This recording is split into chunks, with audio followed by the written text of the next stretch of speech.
আজকে একটা সানডে তোমরা লগে শেয়ার করবো। বেসিক্যালি ওই দিন আমি কিতা করছি কিতা না ওইটাই তুলে ধরার চেষ্টা করছি। তো ওই দিন সকালবেলা টিফিন খাওয়ার থেকে স্টার্ট করছি, খাইছি রুটি আর সুজি। তারপরে মিডলে একটা পার্সেল রিসিভ হয়েছে, আর যাইতাছি মার লগে একটু বাজারে। তো বাজারে গিয়ে সে ঘরের লেগে একটু টুকটাক জিনিস কিনার আসলো, এডি লইছি। তারপরে শেষ করে যাইতাছি গা বাড়িতে। তো বাড়ি যেয়ে এসে আমি স্নান টান করে ঘরে ধূপ দেখা লেতাছি। আর ওইদিকে মা রান্না করতেছে চিকেন, একটু কষা কষা করে সে রান্না করতেছে। আর চিকেনটা খাইতে খুব স্বাদ হয়েছিল। আর এদিকে একটু কষা মাংস আমি খেয়ে লেছি।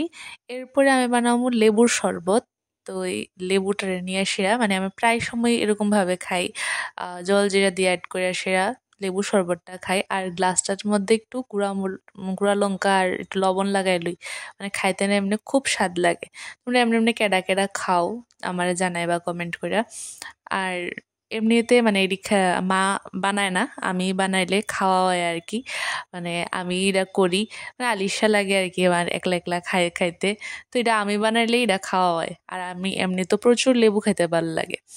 তো এদিকে আবার সন্ধ্যার দিকে, সন্ধ্যা না বিকাল দিকে থেকে মা লুচি বানাইতেছে। যেহেতু চিকেন আছে, আমি চিকেন ভাতের থেকে বেশি লুচি বা রুটি দিয়ে খাইতে ভালো পাই। তো আজকে কইতাছে লুচি দিয়ে এসে চিকেন খাওয়াইব। তো এদিকে মা বানাই লেতাছে। তো ইডা রাত্রে খামু। আর এদিকে আনছিল আবার মা দই। তো আমি একটু এ ফাঁকে দই আর চিরা টিরা মিক্স করে খাই লেছি। এরপর সন্ধ্যার দিকে মায়ের দিকে ধূপতি জ্বালায় লাইছে ধূপ দেখানোর লেগা। তো আজকে আমার ব্লগটাই দূরে রাখতাছি, সবাই জানাই টাটা।